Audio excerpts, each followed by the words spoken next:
This is the Modular Minute, and this is the Hexpander from Befacco, Part 2.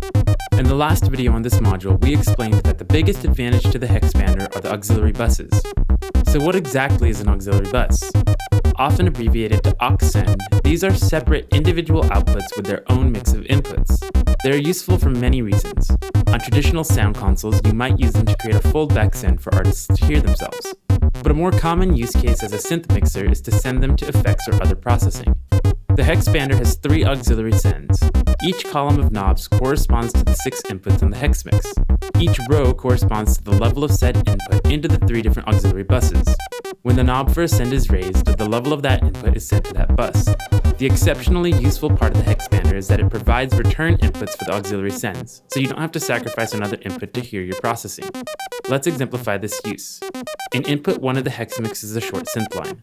Auxiliary send 1, which is an output, is patched into the input of a delay effect, and that delay effect is outputting audio back into the mixer through this input here. When input 1 is sent to the bus using this knob, we can now hear the delay effect. Now, if you're wondering what the difference is between the 2 outputs labeled pre and post, you'll have to wait until the next video, so stay tuned and follow us for more insight into the world of synthesis and sound design.